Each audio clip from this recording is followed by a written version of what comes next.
Hello. Hi, good morning, everyone. Surata here. So great to see all of you. We'll just wait for another 2-3 minutes because people are still joining in, and then we'll start at around 10:05. Yeah.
Great. So, hi everyone. Uh, let's let's start probably in a minute or so. Before we begin the session, right? If there is something that you guys want me to cover during the session, right? So we are going to talk about finance, careers, landscapes, hacks to crack the resumes, interviews, and all of that. If there's anything else that you want me to cover during the session, feel free to drop it in the chat or unmute yourself and talk about it. I would be more than happy to cover that as well during the session. And if anybody has any specific queries, right? So the format of the session is that we will, I will first take you through, the career landscape.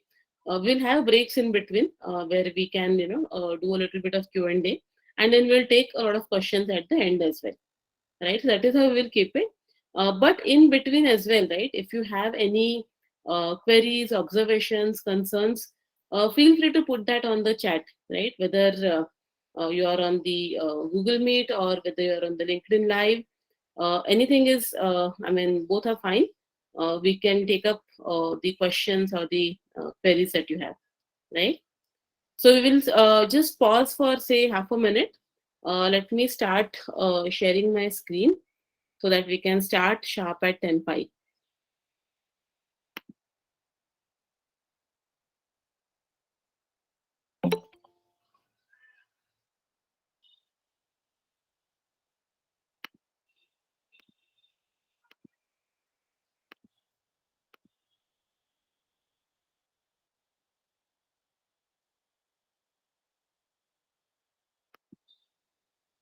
Okay, so the screen is shared on the Google link, and let me share the screen on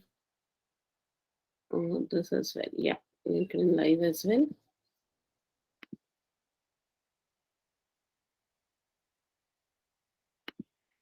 Okay.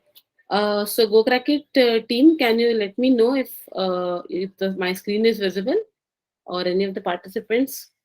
Yes, ma'am, your screen is visible. Great, thanks. So you're on the Google Meet, right? Yeah, Google Meet. Okay, okay. LinkedIn Live, can somebody please let me know? Okay, fine. So the screen is visible. Great. Okay, great. So let's get started. Guys, as I said, feel free to, share your this thing. Feel free to put your questions onto the chat, and I will take all of them. Yeah. So, good morning, everyone. I am Surita Kulkarni, co-founder of Go Crack It and Go Win, and we are in the business of helping you with your careers, be it through career mentoring, be it through enabling learning for you for your careers, and we want to make the entire journey for careers fun, right? So in today's session on finance careers, I'm going to take you through the different career landscape for finance careers, and we'll talk about resume and interview hacks. We will also learn a little bit about resources, right? Because the on the internet you will find so many things, right? But what specific things that you should focus on, we'll talk about that as well. Yeah, so as I said, I've already covered the today's agenda. We'll talk about career landscape, resume hacks, interview hacks, and resources. Before we start, let me give a little bit of background about myself, right? And I will then talk about why finance as well, right? So I did my engineering from VJTI Mumbai, did my electrical engineering, worked for 2 years in NTPC. Then I went to do MBA from IIM Ahmedabad, right? So from the beginning itself, right, I was interested in how stock markets work because frankly my father used to invest a lot in stock markets, and that is where that entire thing about, right, how the stock markets work, how companies work, where the finances work. So those things were getting imbibed right from the beginning. During MBA, this got enhanced because obviously at the IIM's investment banking is the top career, right, to get into investment banking and consulting, right. So that is where it got enhanced, and I did take up a lot of courses, right, in my MBA as well, on mergers and acquisitions, on financial institutions, on banking, to kind of skill myself with what is required for a finance career going ahead. Then I did my internship at PwC Grid. So PwC Grid is a investment banking arm of PwC, which works on government infrastructure projects. So I did an internship over there, and then for my finals, I went into Ernst and Young in transaction advisory services. It's called as transaction advisory services over there because it's a audit firm, right? So it can't call itself as an investment banker, but we used to do the same work, right, which investment bankers do, right? So I was working on different sectors over there, be it construction, infrastructure, power, and on some of the healthcare projects as well.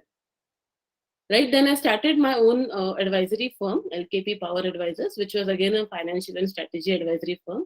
Now here again, I was doing more of similar projects where I was helping raise funds for F&B industry, for the construction industry, for edtech industry, for music industry. So I worked with multiple clients, right, offering similar financial and strategy advisory.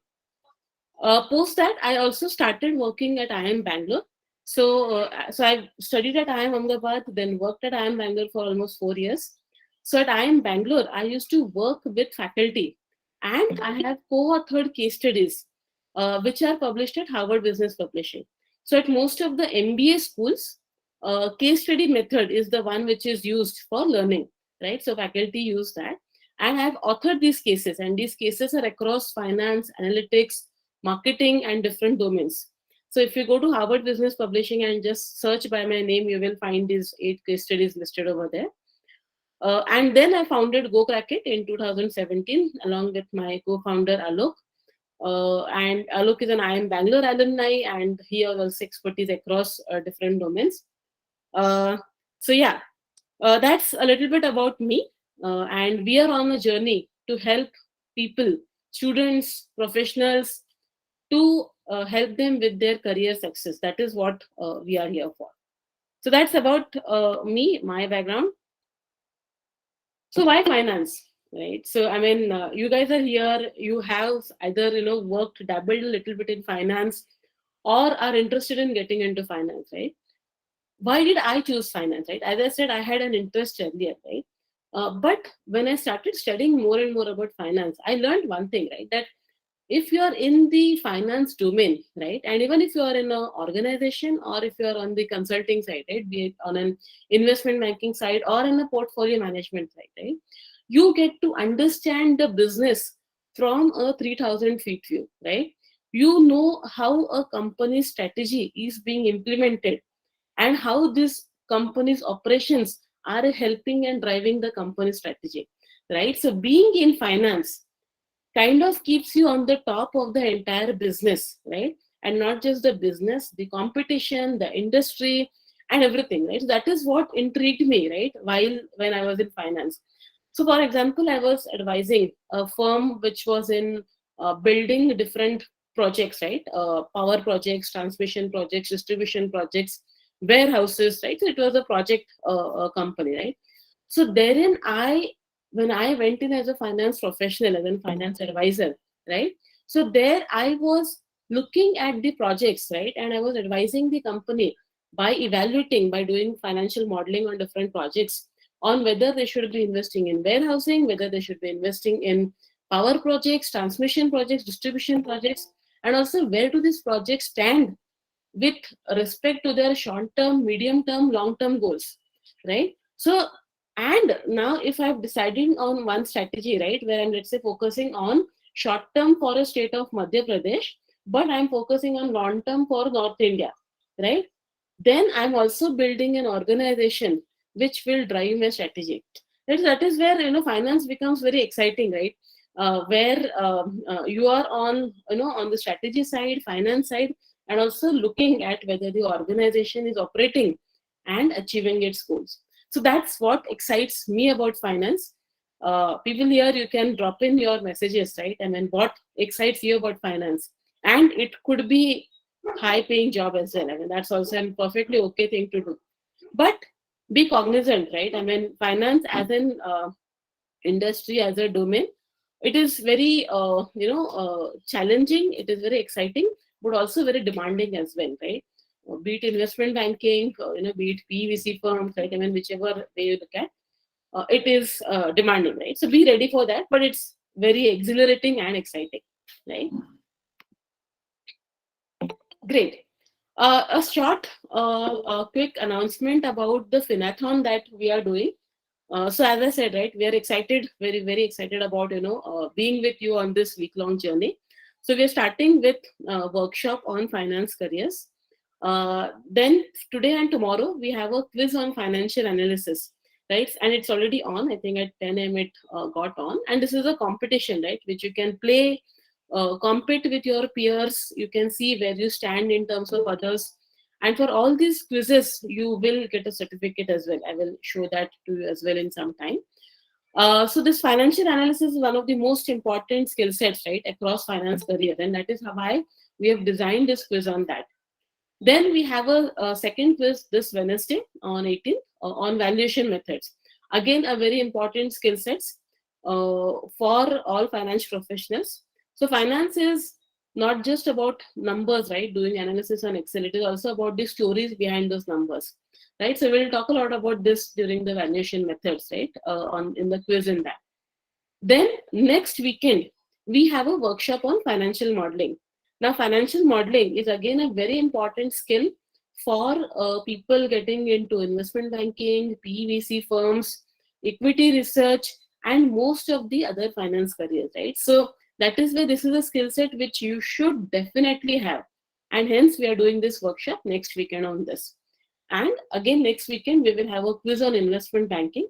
This is a role which a lot of people aspire to get into. So we did get a lot of feedback when we spoke to several students, and that is where this is the quiz that we're having next week. And similarly, we are having daily finance quizzes. So tomorrow, Monday onwards, Monday to Friday, 5 days, we have 5 finance quizzes on 5 different concepts, right? So that is how you will kind of get cracking and get going to crack your finance careers. All these quizzes are on till 22nd of May. So the results for all the quizzes will be announcing at the next Sunday, right? Great. So let's start now with the finance career landscapes. So I'm going to break down the entire finance career landscape into 4 sections. right? So we are going to start with buy side. So there is buy side, sell side, public accounting, and the corporate finance side. So there are four such sections, and it is just to simplify, right? I mean, a lot of roles you will find, overlapping responsibilities and competencies required, just to simplify our journey, right, in understanding the career landscape.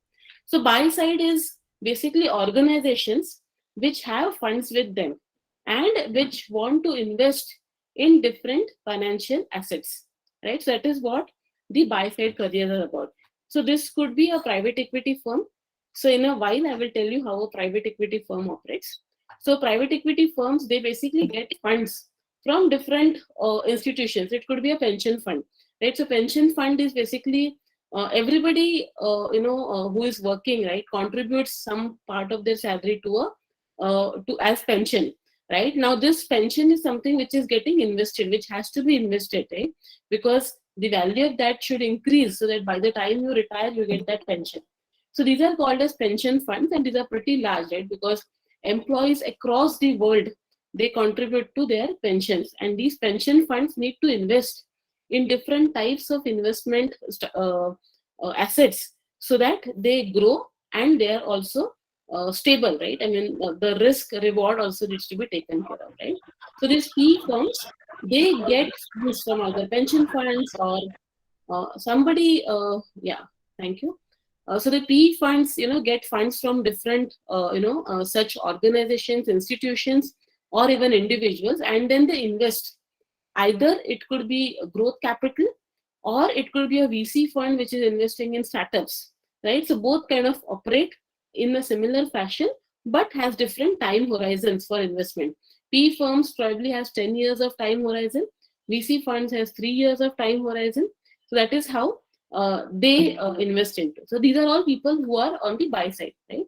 Then portfolio management. So like, let's say that I am investing in an SBI mutual fund, okay, for my investment purpose, right? So I am giving money to the SBI mutual fund manager. Now these mutual funds, they collect money from so many individuals. Now again, they are on the buy side, right? Because they have the money, right? And then they will invest in different assets, right? I mean, it could be stocks. Typically, mutual funds invest in either equity or debt instruments, or they there could be also hedge funds, right? Which takes money from HNIs and invest in more risky assets, right? So portfolio managers are typically also on the buy side. And on the buy side, similar to what we have equity research on the sell side, there is also a lot of research which happens on different asset classes on the buy side, right? So you could be either in PVC or in portfolio management or in the research part of the buy side, right? So this is about the career landscape on the buy side. Then let's talk about the sell side, right? So investment banking, right? What I was talking about for the at the beginning, right? So investment banks typically help organizations or institutes to either raise funds or for restructuring or for divestitures, right? So they do that. Now, I mean, some of you might be aware, right, that Delivery IPO is on right now, right? So now Delivery as a company has something to sell, right, to the investors, right, which is currently their stocks, right? And investment bankers are helping Delivery to sell that, right, to the investors. So that is where investment bankers typically come on the sell side, because they are helping raise money by either selling bonds or equities. But at some places, they could be also on the buy side, right? Let's say that a company wants to buy an asset, right? At that time, the investment banker also could be on the buy side, right? It's just nomenclature that we are using. Typically, they are on the sell side, right? So this is what a career in investment banking. You could start off as an analyst, associate, VP, and then grow on to become a partner in an investment banking firm. And there are a plethora of firms. So we'll talk about that. Second is a career in equity research, right? So somebody on the WhatsApp group. So we have created a WhatsApp group. Those who are not, who may not be aware of that, we have a WhatsApp group where I'm responding to queries which are put in by different aspirants. Probably Natasha or somebody from the team can share the link of the WhatsApp group. If you want to join that, you can do that. So somebody from had asked this question, right? What's the career in equity research, right? So the equity career research in equity research, I mean career in equity research, it's a great career to start off with, right? Where you start off by analyzing and researching one company, giving buy hold recommendations for that.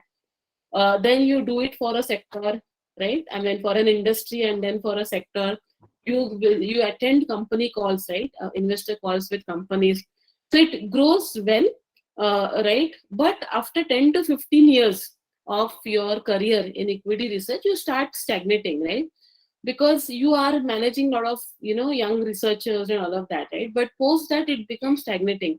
Then it also becomes a function of whether you are in the top of equity research firms and all of that, right? And are you using technology to do that? So from a finance perspective, right, from a core finance perspective, it gets a little stagnating. I mean, that's also the case for investment banking as well, but it doesn't stagnate because you need to get more deals, right? You become a partner in an investment banking firm, and then you're doing a lot of sales over there, right? That is what typically you do. You don't work on financial models when you become a partner, right? But then I've seen these partners, because they've worked their way up, they are so canny. They can easily spot a error in a financial model from 5 feet down the office, right? So that is how the career evolves, right? Across investment banking or equity research. Then there could be careers in sales and trading. So trading is basically a lot of investment banking firms have a trading arm where you do trading for clients, right? So typically a lot of HNIs are there, or even institutions are there, right? Who have liquid funds and who want those funds to be gaining more value, and on a short term basis, these bankers also help in trading for these clients, right? So that is also one of the careers on the sales side. Then there is commercial banking. So typically your Axis Bank, Yes Bank, all the banks that we see, right? Now in these banks there are two types of work which goes on in the banks. B2B is where it's called as corporate banking or commercial banking, where the banks deal with organizations, right? It could be for their banking requirements, normal banking requirements, salaries, cash, working capital management, and all of that.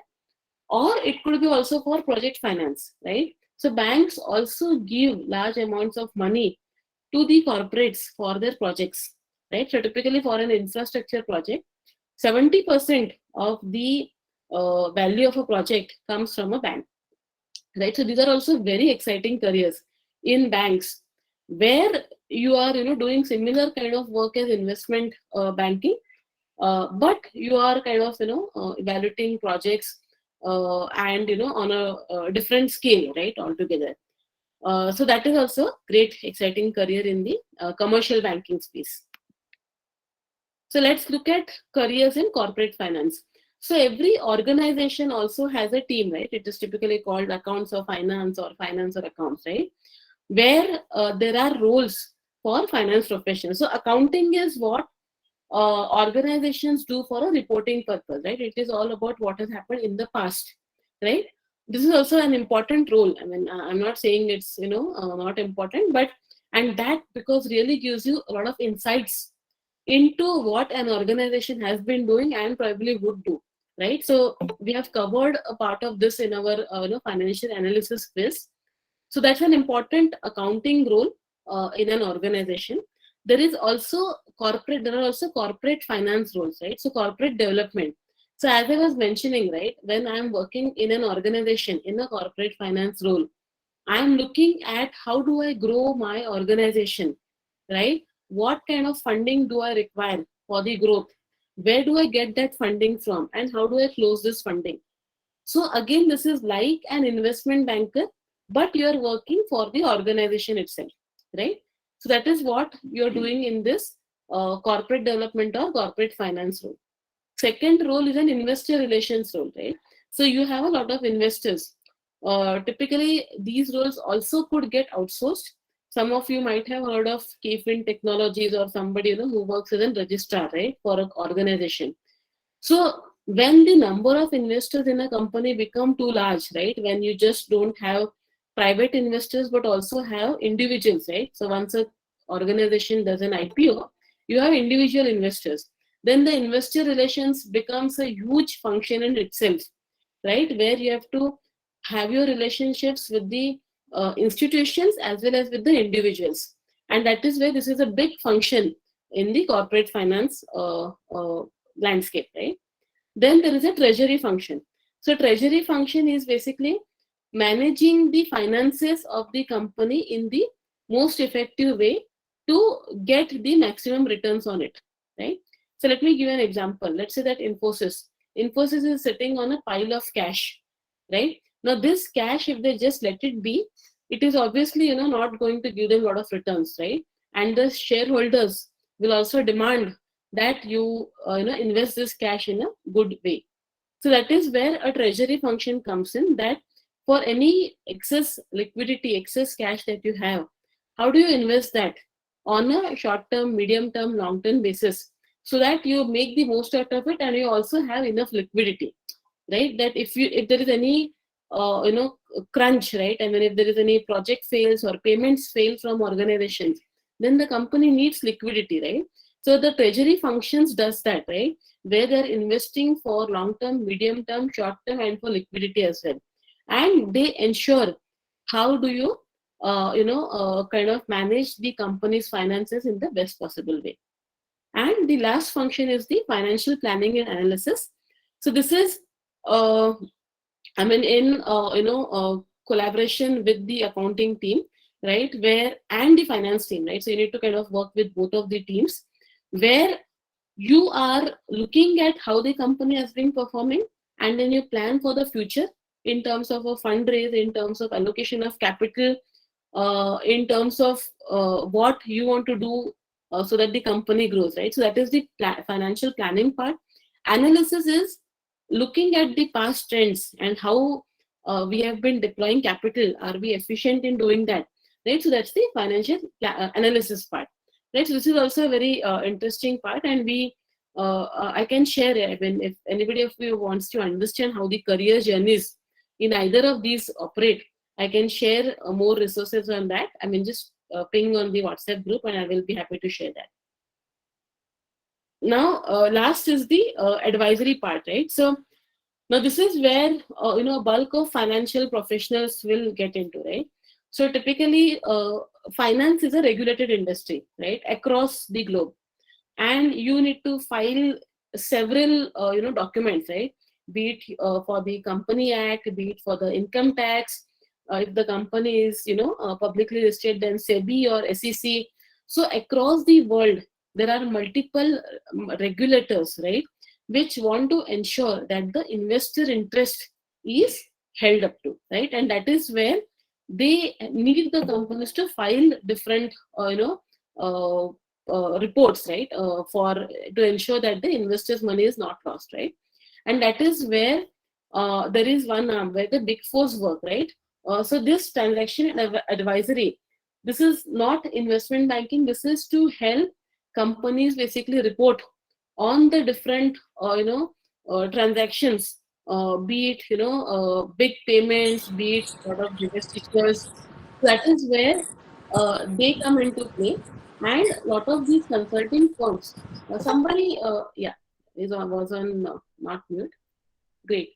So this is where these consulting firms help companies to do the reporting, right? And they also advise on different structures, right, which the companies can follow up on.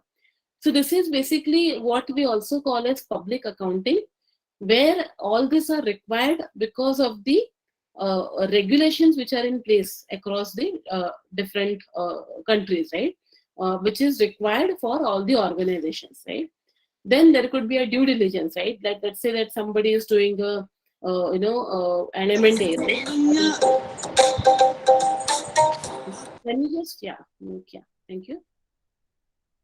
Yeah, so then there is due diligence, there could be valuation, there could be regulatory advisory that you need to kind of do for different organizations. So this is where the big fours operate in majorly, right? Your KPMG, Deloitte, PwC, EY, and a lot of other consulting firms arms also operate in this space, right? I mean, be it Accenture, and then there are so many CA firms, right, which also operate in this space. So this is also a good stepping stone for your finance career, right, where you get into this kind of a role because there is a lot of demand, right, for these roles, and then step up to get into maybe investment banking or equity research. So this is also good career transition that you can have. So this was about the career landscape. As I said, we will yeah. So let us look at a few in detail, few of these career options in detail. So as I mentioned, investment banking, right? So investment banking helps organizations or institutions to either raise funds or help them with any transaction. So they can underwrite new debt or equity securities.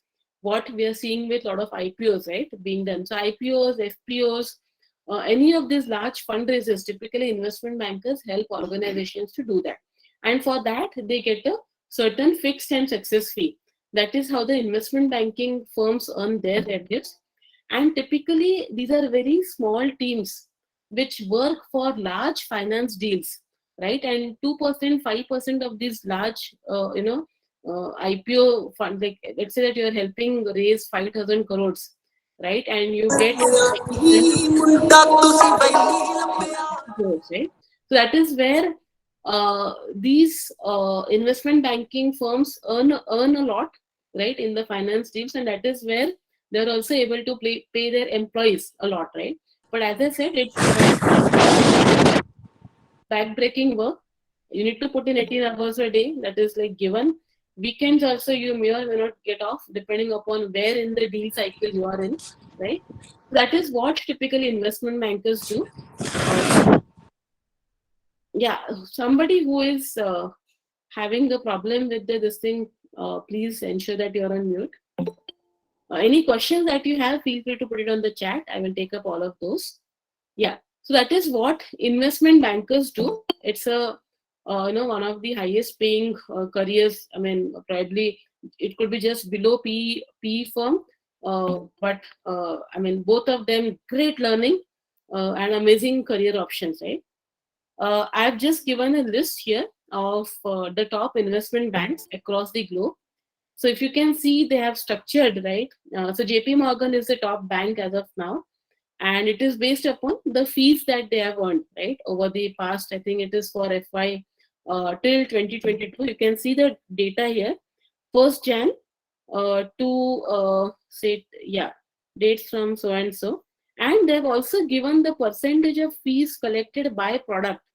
So you can see here that JP Morgan has earned maximum, or even most of the banks have earned maximum from M&A deals, right? So a lot of what has happened in 2021 is that because of the COVID, there were several firms which had to shut shop, right? But a lot of large firms also acquired them, right? A lot of mergers happened to strengthen the organizations, and that is where you can see that a lot of M&A transactions happen, and that is where a lot of these IBanks have also earned from there. Then next is the equity, right? A lot of IPOs came in during the 2021. You would also seen that. I mean, in India itself, there was Zomato, there was Paytm. So a lot of fees came in through raising equity for these large organizations, right? And this is something which is reflected across the world, right? So you can see from this what do these banks do. Deutsche Bank, for example, majority of its revenue is coming from bonds, right? I mean, they are helping basically government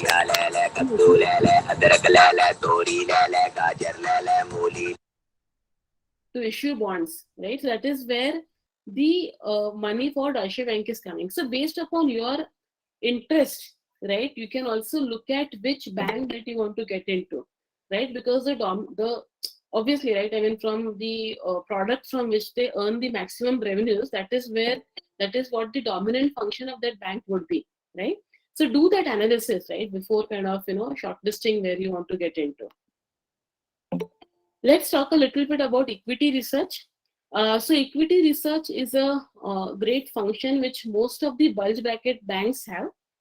And there are Chinese walls between, so let's say Goldman Sachs has both investment banking as well as equity research as well as trading.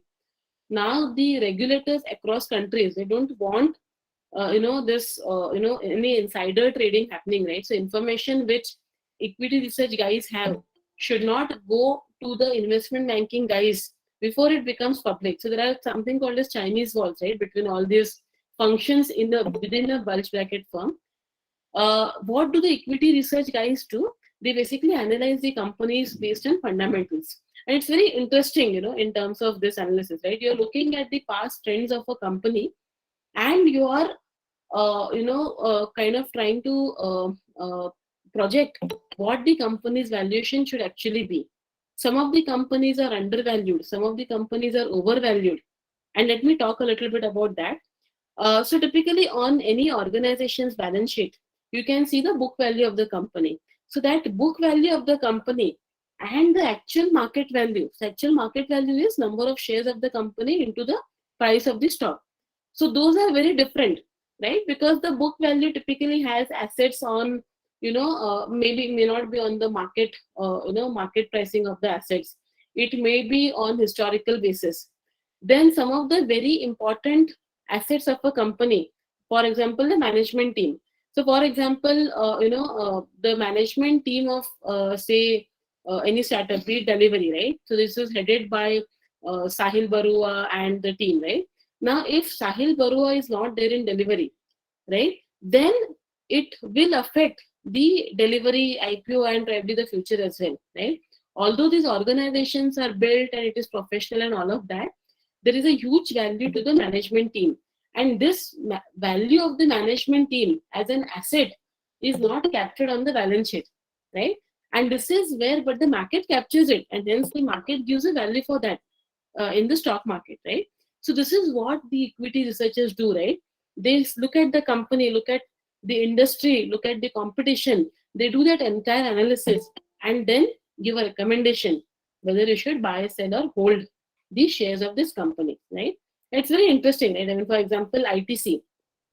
Now, ITC is a company which has multiple businesses under it, right? ITC has tobacco, ITC has hotels, ITC has FMCG, right? All this Sunfeast and other brands, and then it also has a stationery business. So it is equivalent to 4 or 5 different companies, right? Now, how do you value such a company? And most of these, I mean, I think ITC hotels, they have carved out now and put it separately, but most of this business come under one simple ITC stock, right? So how do you do this valuation, right? So this is where that interesting part about equity research comes in, right? So this is, I mean, very interesting, this thing. But as I said earlier, there could be a little bit of stagnation, right? In terms of, you know, in terms of the career, right, going forward. So great place to start with. However, probably 5 to 6 years down the line, you should switch, right, to some other finance career if you want to grow, right, very well in this. Is there a question on something? Sorry. Is my voice lagging? No, Can it's correct. somebody? It's okay now, ma'am. Okay, okay. Yeah, maybe. No, ma'am, it's fine. Yeah, cool. Thank you.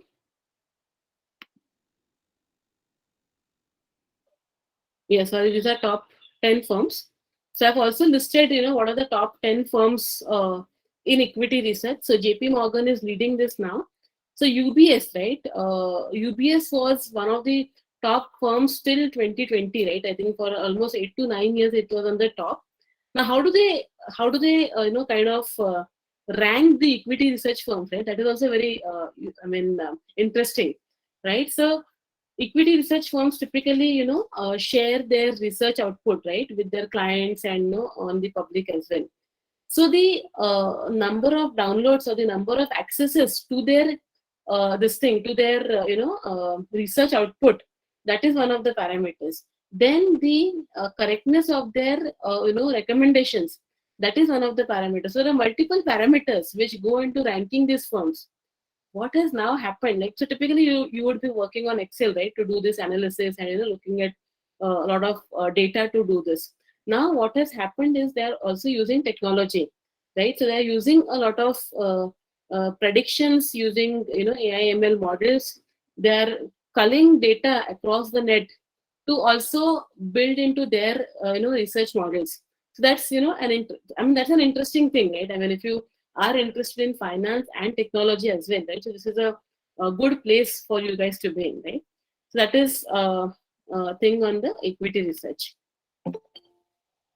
Great. So let's look at, as I said, that I will take you through how a PE or VC firm operates, right? So this is also a very interesting career. It's on the buy side, right? So you have the money and you can decide which firms or which startups that you want to invest in.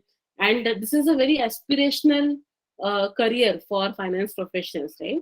So let me take a quick a minute to explain you. So let's say that this is a private equity fund, right? Now, how does this fund get formed? So typically there is someone, right? I mean, either one entity or a person as well, who will say that I'm going to put, let's say, 10 crores into this fund, and I will get other money from different partners, and I will create a 100 crore fund. So this person puts in 10 crores and this person works as a general partner. So all the operating decisions would be taken in by this person for this equity fund, right? And then they could either get a large investor who could also be called as a co-investor, right? Or they could get LPs, which are limited partners. So somebody wants to just invest, say, 1 crore, 2 crore, 5 crores, right? So there could be multiple LPs, limited partners. Now, limited partners just invest and they would be given a report. I mean, it's similar to how we individuals invest in a mutual fund, right? We will get a report, right, quarterly basis, that how is my fund doing. I don't get to make decisions on how the mutual fund invests, right? That is how the limited partners are, right? So these are typically HNIs or institutions who have liquid funds and who can invest into this thing. As I said, there could be insurance companies, pension funds, endowment foundations, fund on funds. These could be the major investors who invest in this private equity fund, right? So typically they all invest in this fund, and then this general partner, he or she takes a call as to where should the investments be done, right? How you should build that portfolio, right? Should we hedge on growth capital? Should we hedge on startup capital? What should we invest on, right? So typically they have a thesis, right? Typically all the PE and VC firms, they have certain thesis. It could be sectoral, it could be the cycle of the organization that they are investing in, it could be what kind of founders that they are investing in. They have a certain thesis. Based upon that, they invest in a portfolio company, and the returns which they get, right, by investing. So the returns could happen in multiple ways. If it is a publicly listed company, it happens in a different way. If it is a startup, which is typically a private firm, it happens in a different way. Once the returns come in, the general partner typically takes a 2% fee on the returns, because of for the efforts, right, that they are putting in to kind of do this entire funding. And that is also called as carry, right, which they take, and all the other investors are then given the returns as per their share of investment. So that is how the PVC firms operate, and they could have a duration of, say, 3 years, 5 years, 10 years, depending upon how they form their fund, right? So that is how these operate. And again, as I said, very exciting careers. Let me tell you about some of the top PVC firms. So there is Blackstone. So Blackstone has been on the top for several years. I remember in 2008 when I had graduated from IIM Ahmedabad. So this firm had come for our seniors, right? And only one person they hired, right? I mean, from the entire batch of 300 or so. So now obviously the hiring has increased because these firms are also doing a lot more investments. They are also growing. But having said that, PVC firms typically have very small teams, right? But there are very interesting roles. So there could be roles on the investment side where you are, looking at deals and deciding whether to invest or not to invest. There could be roles on the deal sourcing side where basically you are the marketing arm for a PVC firm, right? Where you are making yourself attractive. So Sequoia, for example, right, is very gung-ho on this, right? Where it markets itself to startups by doing several programs and other things, right? Because they want to ensure that they invest in the right startup which will give them the good returns, right? So that could be one role. Another role could be on the operations part, right, where you are looking at the portfolio, right, and seeing whether the portfolio is doing well, whether they are hitting their milestones, whether the companies, I mean, you are investing money in them, right? Are the companies hitting the milestones so that the returns could come back to you, right? So there are these multiple kinds of role in PVC firms as well, right? And you can start at one place and then switch on to other roles as well. I mean, you can do that in the PVC firms. Great. So let's have a quick fun break. So I'm going to ask you one question. So as we saw, right? So CVC Capital was the one of the, I think it was what, third or fourth? Yeah, third top P firm, right, in the world. And this CVC Capital has invested in one of the Indian Premier Leagues teams. Okay, and I mean, if you have been following us, then probably you would have done that this thing case study as well. So let me show that to you. Yeah. So yeah. So can you see my screen? Is my screen visible? Yeah. Yeah. So guys, if you can you go to this menti.com, and it will ask you for a code. Put this code 70209690, and you can answer this question, right? Which of the IPL teams has the CVC Capital invested in? A clue is that we have done a case study on IPL, and you can find the answer over there as well. Okay, so I've seen one response.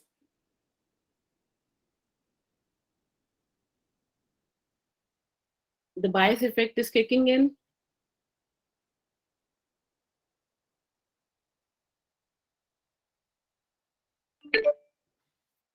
So I'll give you while you're responding and searching, you can do a quick Google search as well. So this CVC Capital is a very interesting PE firm. It typically invests in sporting teams and sporting leagues across the world. So even I was very intrigued, right, when I saw that. I mean, why is a private equity firm investing in an IPL team, right? I mean, IPL is all about cricket, entertainment, glamour, and all of that, right? Why is it investing? So they have made great returns, right, across. So the idea is that all these sporting leagues are very valuable because these are very limited, right? So IPL teams, currently there are only 14 teams, right? There can't be more competitors coming in over here, right? And the kind of money that an IPL team can earn, or the kind of valuation that an IPL team will have over the next 5 years, that is amazing, right? And that is where the CVC Capital have come and invested in one of these new IPL franchises. I've given you a clue as well here. Great. So I will just wait for, say, 1 more minute, and we will then move on to the next section. Okay, so I see a lot of people talking about Lucknow Super Kings. Okay, so I will just pause this. So the right answer is Gujarat Lucknow Titans. Super Giants. Sorry? It should be Lucknow Super Giants, not Okay, Kings. yeah, Lucknow Super Giants, correct.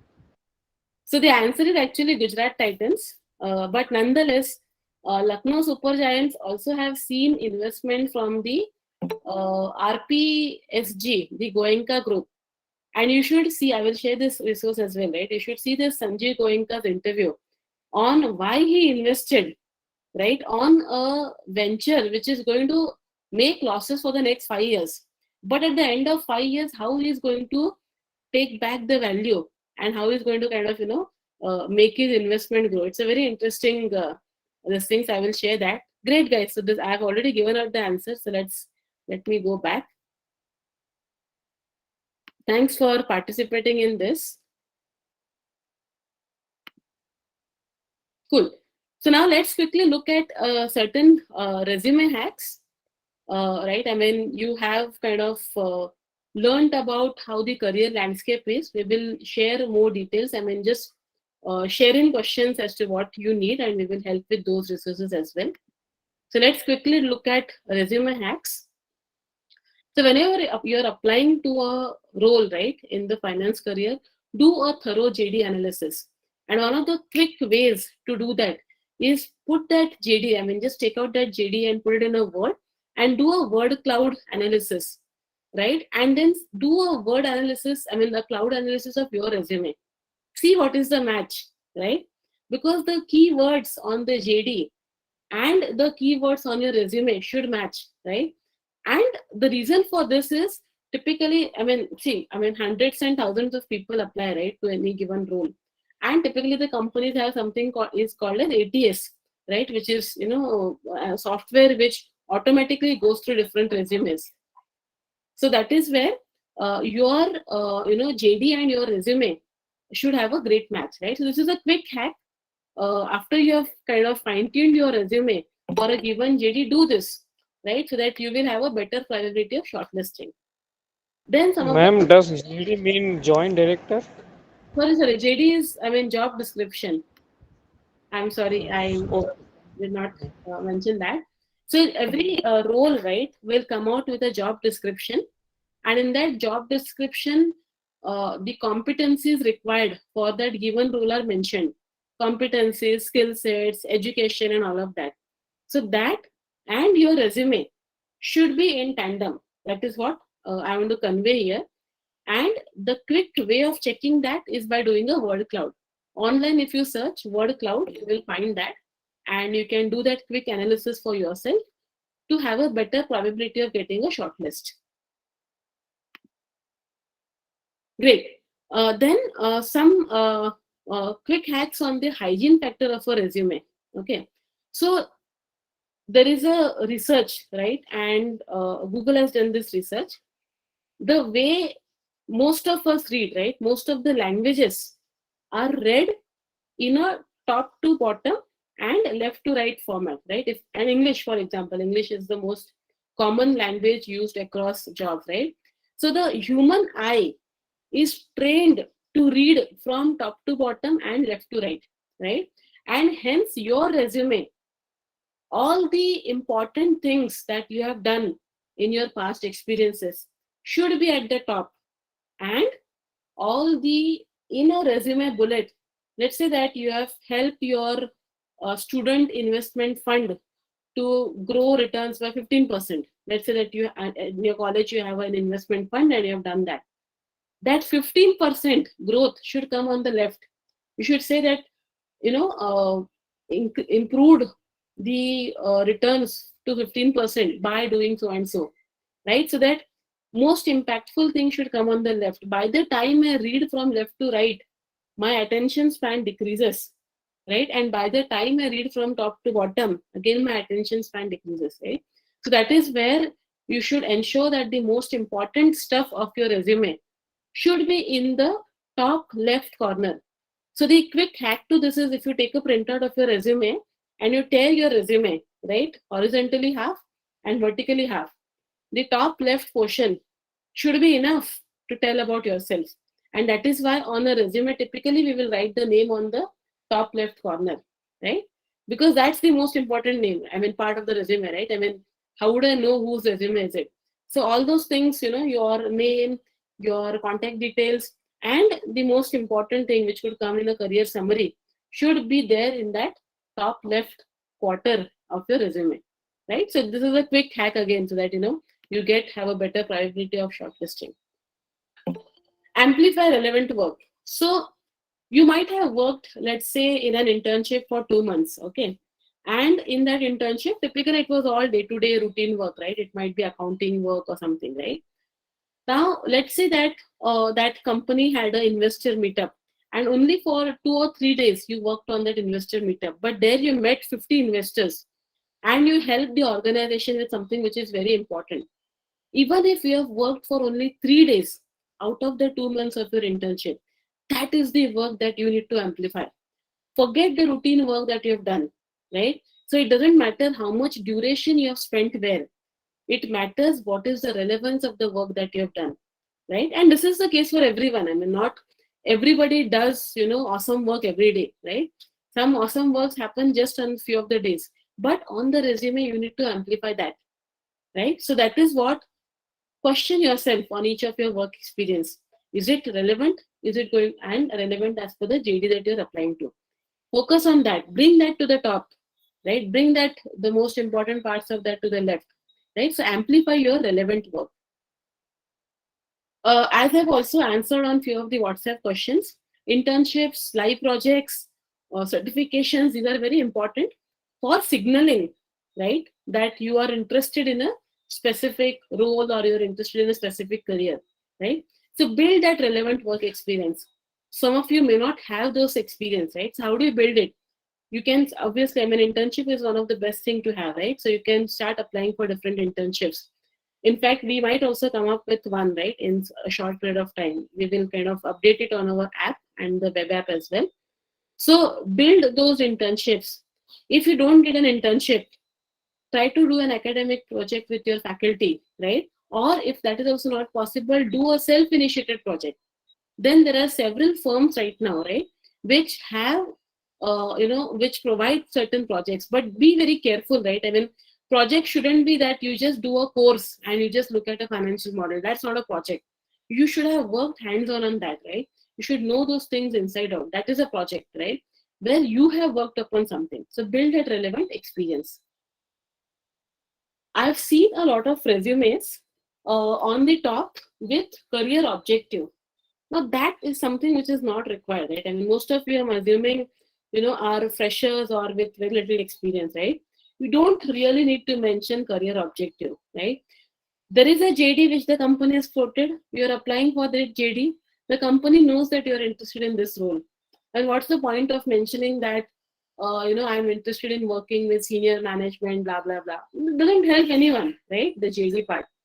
Focus on the value that you bring to the table, right, for that JD. Correct? So instead of objective, I would prefer a career summary where in 2 or 3 bullets, you crisply tell me what you bring to the table, right? I am not interested in knowing, what your career objective or what your vision or, what that is all about. I am really not interested. It is not required, right? So, I mean, if you have one, remove it. Okay.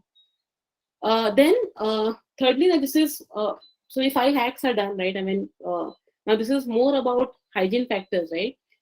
As I said, most of the companies have this software through which they, parse the resumes, right? And also shortlisting happens based on that. So don't use any fancy formats, right?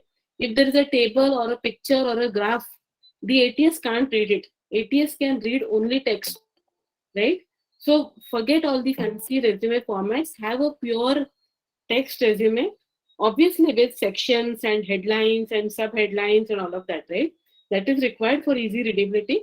But text is what ATS can read, right? If it hits a table or any object, then it's a problem, right? I mean, it will just dump it and move to the next resume, right?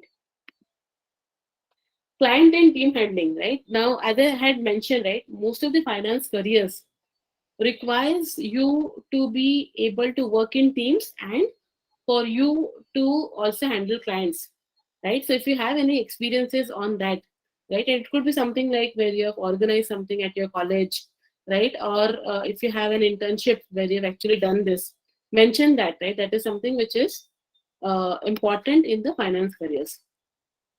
Most importantly, financial modeling, right? As I mentioned, for most of the careers, this is one important skill set that you need. And just for this, we have the financial modeling workshop next Saturday, same time, right? So 10 to 11, 11:30. For those who are interested, we will share the financial model beforehand as well, so that you can go through it and we can have a more interactive workshop where I will take you through how to build a financial model, right? So this is a very important skill set. Do it as much as possible across sectors, across industries, across different life cycles of a company, right? So this is something which you definitely need. Great. So let's again take a small break. So given that I have given you all the hacks, right, of what you need on your resume, right? Let us look at, I would now like to understand from you, right? What is one of the most important keyword which you think should be on your resume, right? So guys, can you please share important keywords which you think you should have on your resume?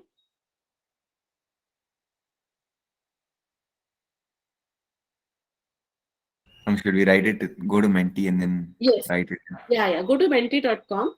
Again, you put this, and it might ask you to refresh the slide. Great. Finance, modeling, analysis. So this is what I mean by word cloud, right? I mean, once more and more people start putting in the terms over here, then that word will get bigger and bigger. And this is what you need to do for your resume and the JD that you have as well, right? I mean, run it through a word cloud. Great. Finance, client handling, analysis, skills, CFA, very good. Equity,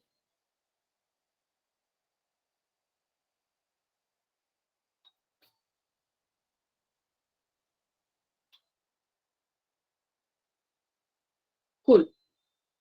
Financial modeling, certifications, okay. Finance enthusiast.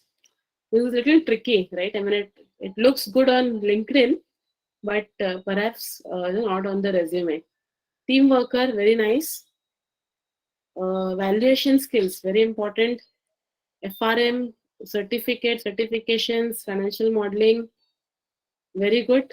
Valuation skills, awesome. So we do have a quiz on Wednesday on valuation methods.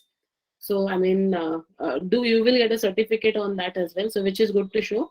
And the good thing is that the quizzes that we have, you also get a rank on your certificate, right? So let's say that 200 people participate, you will get a rank that you were ranked 7th amongst 200, right?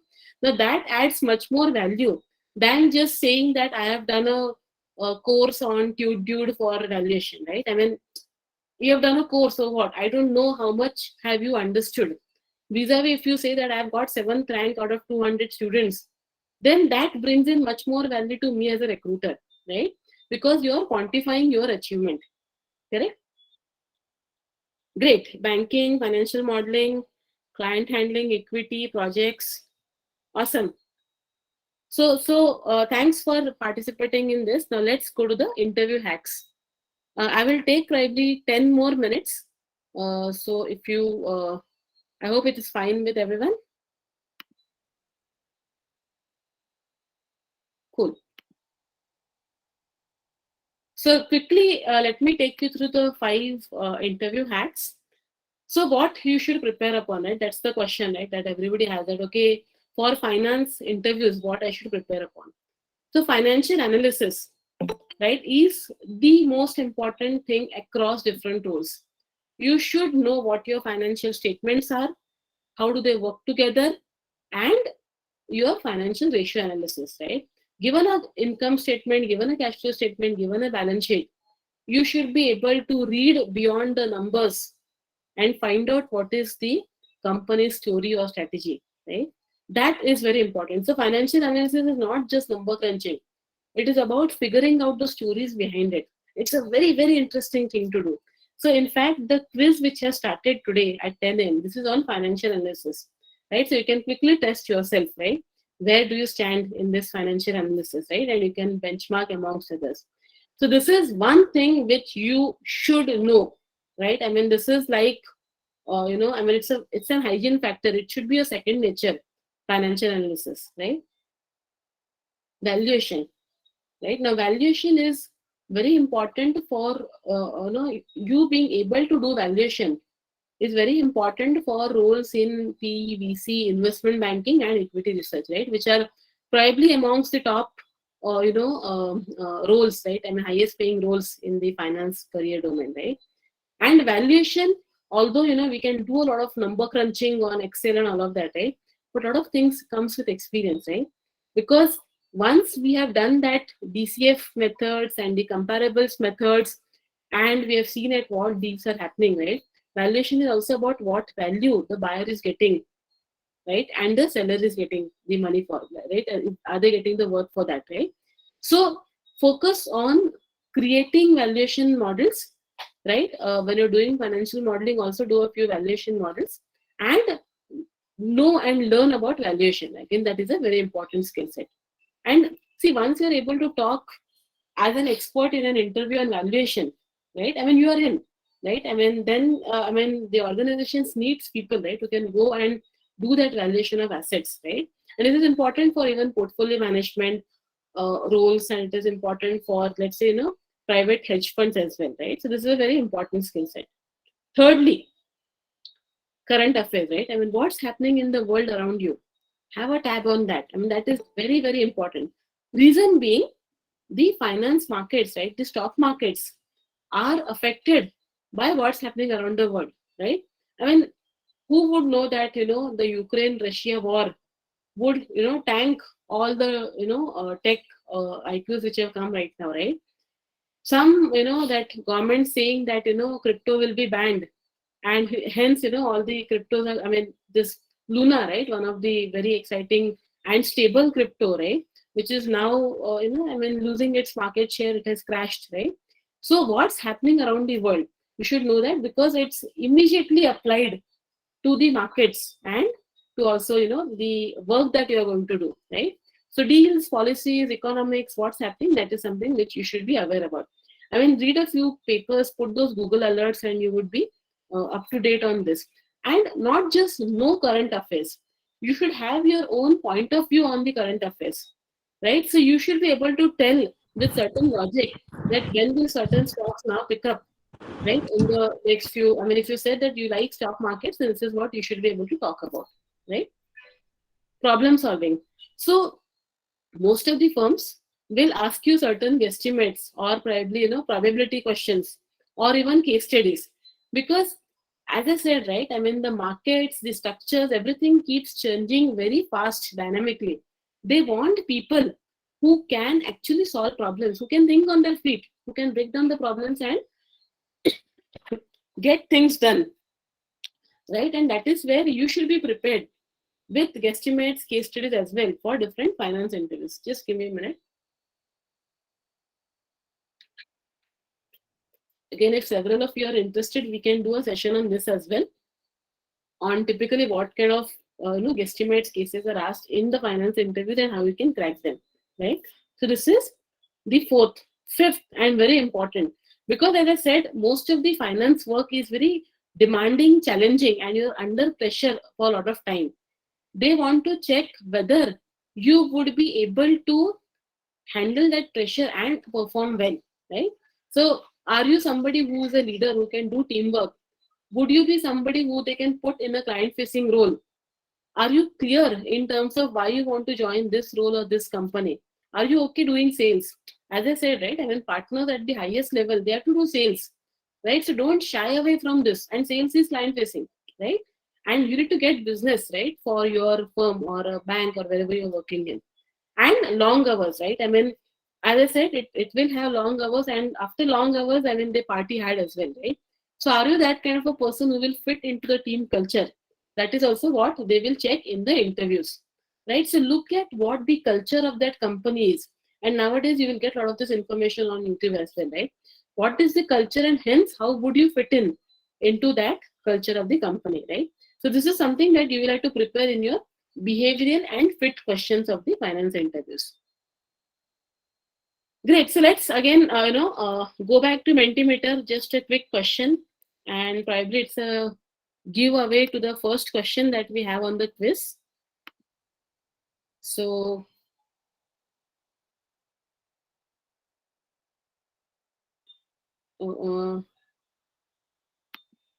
okay, I think I will skip this.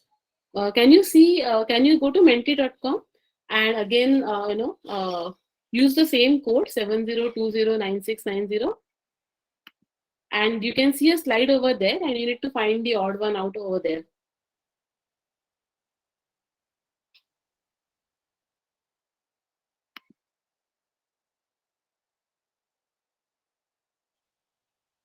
Let me know if somebody has put in their answer, so that I can go and check on Menti.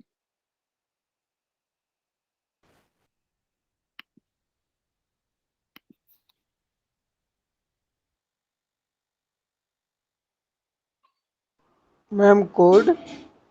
Sorry? Code, ma'am, code number? Number is 7020 9690. It says the quiz is not available. Okay, fine. No problem. We will skip this. You can play it in the quiz that we have. No worries.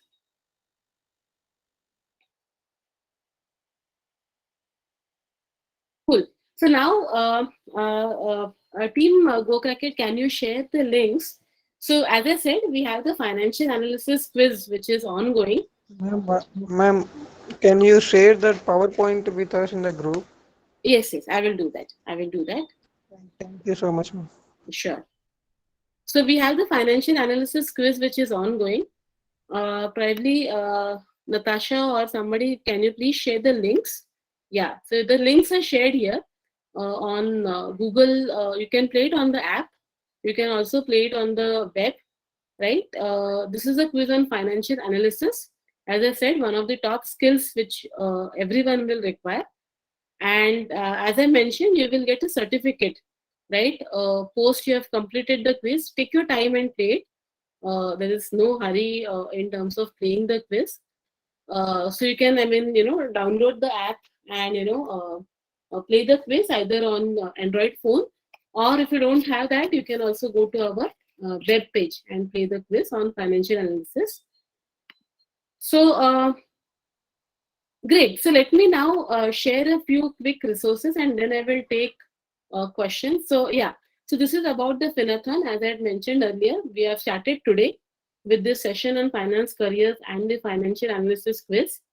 Wednesday, we have a quiz on valuation methods. We will share some material with you to read up on so that you can kind of, ace this quiz as well.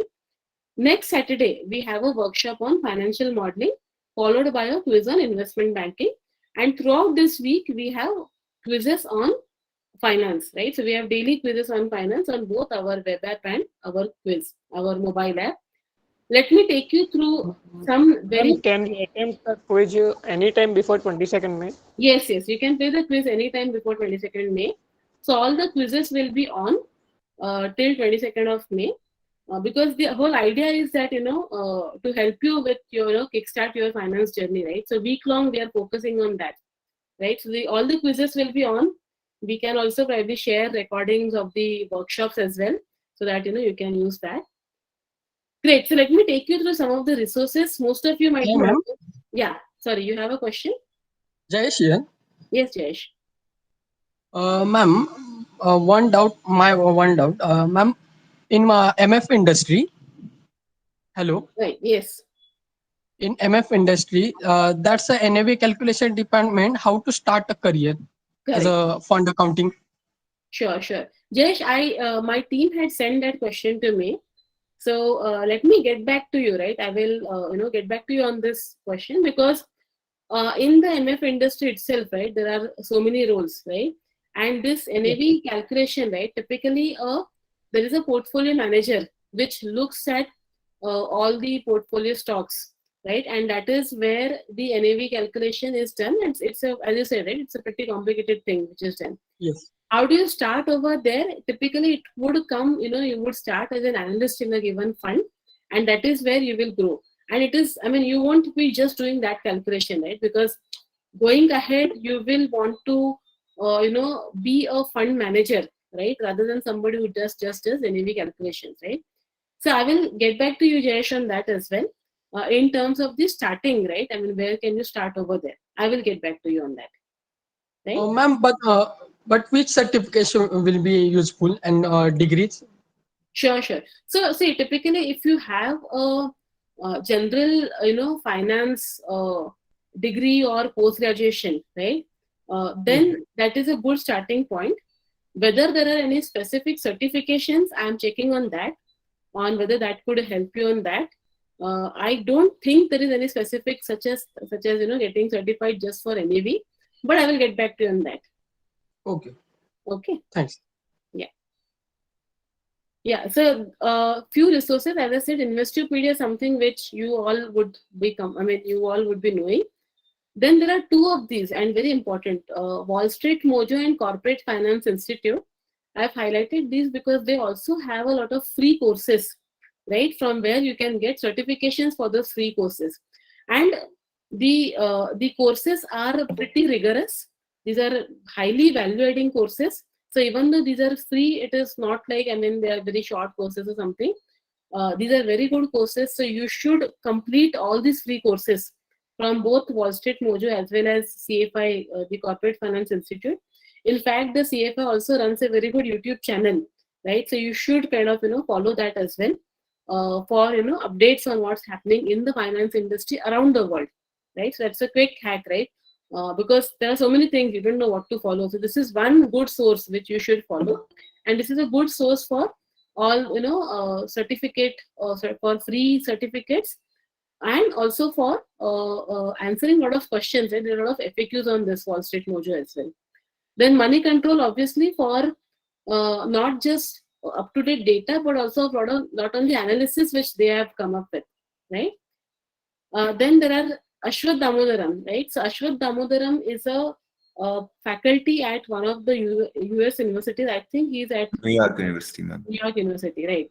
So the kind of articles that he has, right, they're extremely well written, well researched, and in-depth articles. So this is at the second stage, right? Once you've covered all the hygiene factors and have got that level of confidence that you know finance now, that is when you should go and read Ashwath Damodaram, right? So it will take you to the next level of finance, right? And obviously, in interviews and all that, when you're applying to tier 1 firms, right, it will be of great help. Then next, Coursera and Edx. I spoke to a lot of students. They were not aware that all the courses on both these platforms are free. You don't get a certificate, right, which is okay, doesn't matter, but you get to learn from the best faculty across the world. In fact, even now I am doing some courses from there, right? I mean, you can just audit any course on Coursera or Edx, right, and you can kind of get to learn from this faculty. So do that, I mean, so that you learn more. Seventh, why I have mentioned LinkedIn, this is to understand the career journeys and the kind of work that people actually do in their finance careers. So if you search for finance professionals on LinkedIn, you will get to know how their career journeys have panned out, and also what kind of work that they're doing specifically. So in fact, I had done a research article on fintech product management. So like, I'm an in and out finance professional, right? But now fintech is something which is taking over finance, right? And hence I need to update myself on fintech. And where did I go to learn about that? Obviously, there are courses and all that which I've done. And also I went on LinkedIn to see what fintech product managers are doing, right? Where is fintech taking finance now? Now, finance and fintech both will go hand in hand, right?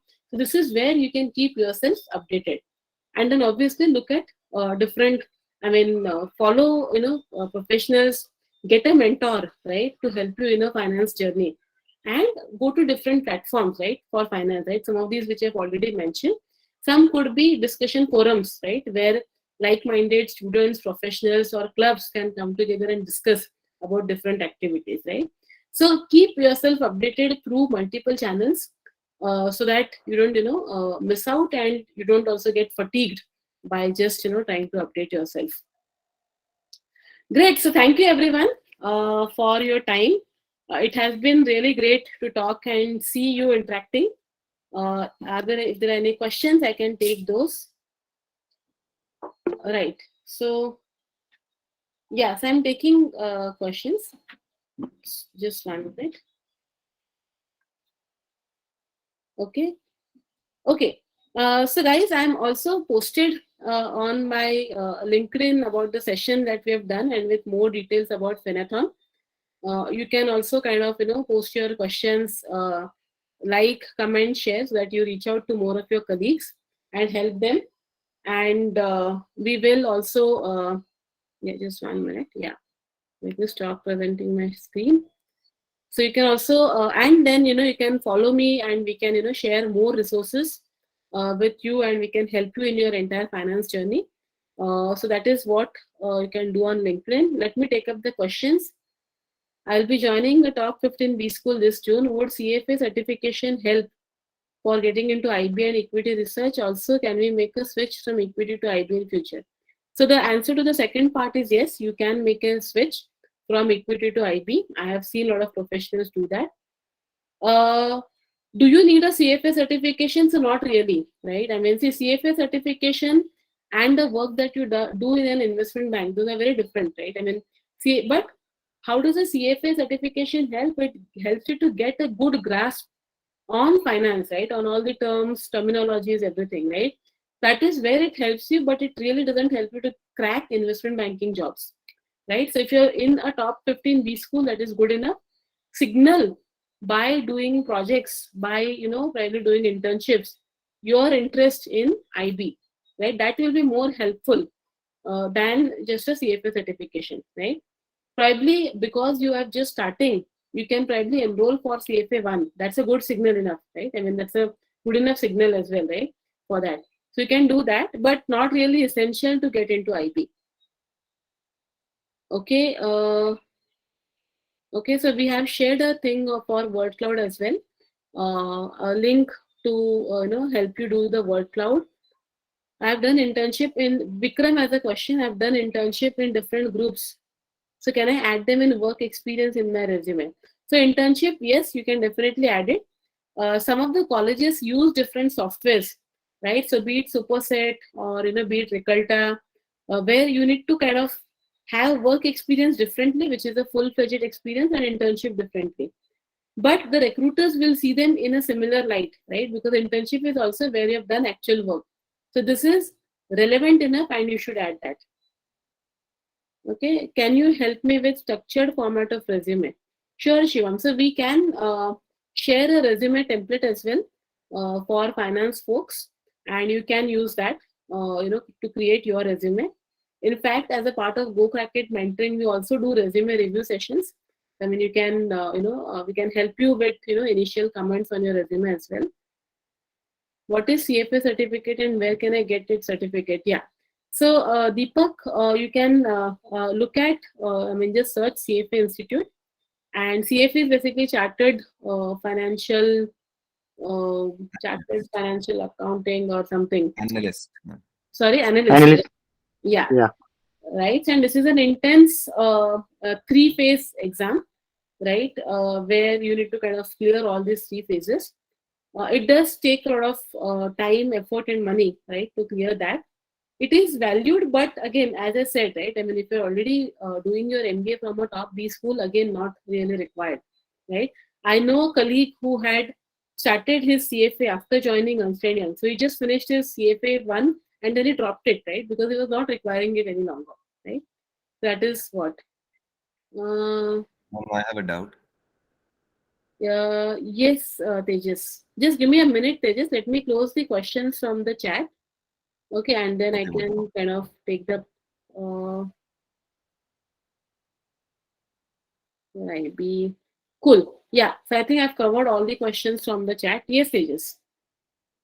Yes, from most of the questions revolved around how to switch between careers in finance. Well, for me, it's not a, how do you actually transition from, say, if you take up a career in finance to begin with, and then you want to transition into the more consulting roles, like how for BCG has this principal investor private equity kind of thing, so something like that. If you have to transition that, what is the best way to do it considering that I will not have any form of work experience before my MBA and I'm doing a BBA right now?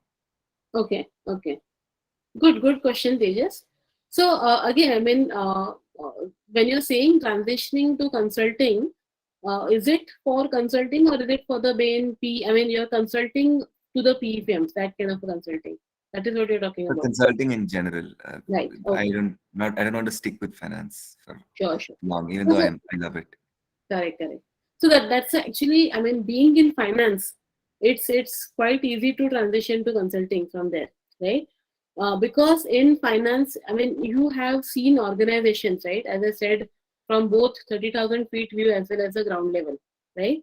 So having, but again, I mean, it would be great to have, good firms names, right, on your resume, right? So if you have interned at, tier 1, tier 2 investment banks, or if you have interned at Pvc firms, that's a great, in for a consulting firm.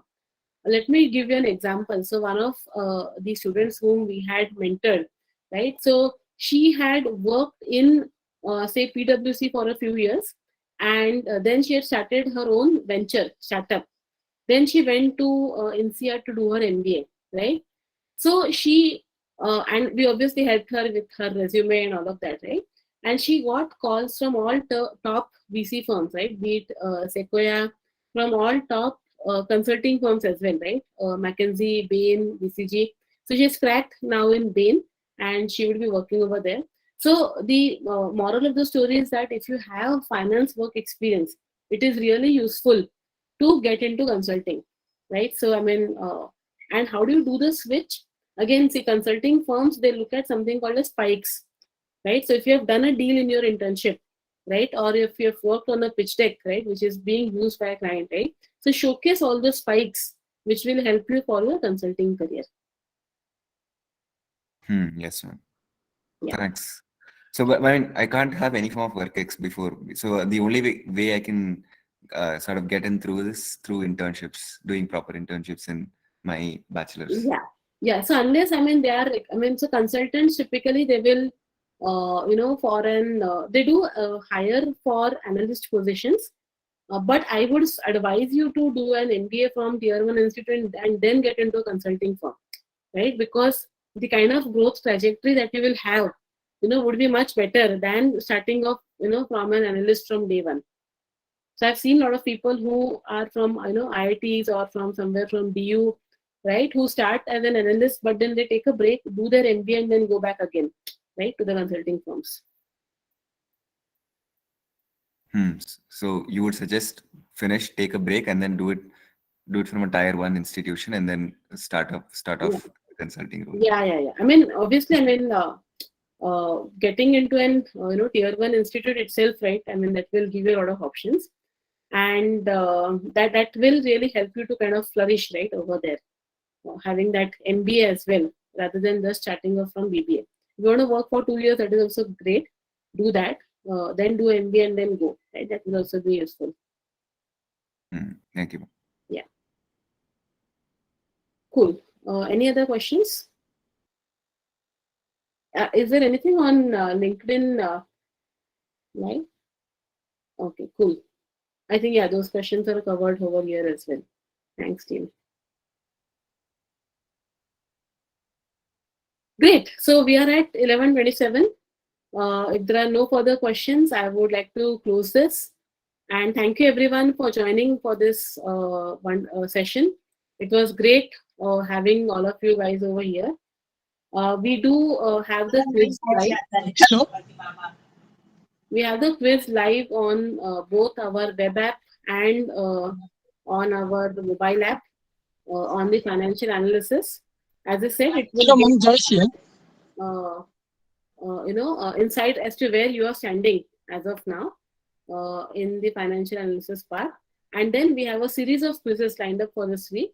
Next weekend, we will have the financial modeling workshop followed by a quiz on investment banking. Hello. So, Hello, Jayesh here. Yes, Jayesh. Ma'am, how to start as a career in credit analyst with MBA? With MBA in finance, pass out student. Okay, great. So several firms, right? I mean, starting from JP Morgan to BNY Mellon, they have a lot of entry-level programs, right?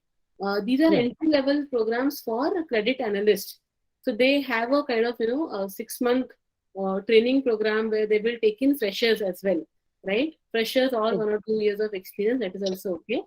So you look up these firms, right? All the bulge bracket firms, and in India especially, they have a huge setup. And you could be a credit analyst, not just working on Indian assets. You could also be working on a lot of foreign assets as well as a credit analyst, right? So look up these bulge bracket firms in their career sections on their website. They will have this detailed out. In fact, I know that for JP Morgan, they do have a full-fledged program for this. So do look up, and on YouTube, on their YouTube channel, you will find all the details as to how to kind of go about preparing for this role and what this role entails. The beautiful part of joining these bulge bracket firms, at the beginning is that you get a huge exposure, right, across different finance structures or domains across industries and across geographies as well, right? So that is where you get a very good exposure over there. Thanks, ma'am. Sure. Great. So thank you so much. I will keep the questions coming on. Yeah, and as I said, right, I mean, we have put this out on LinkedIn as well. It would be great, if you could share your observations, and the whole objective is to help a lot of people, right? So if you could share what you liked, what you disliked, and share it with your friends, so that we can help more and more professionals. As I said, we are here on this week-long journey, and obviously going forward as well, to help you with your finance careers.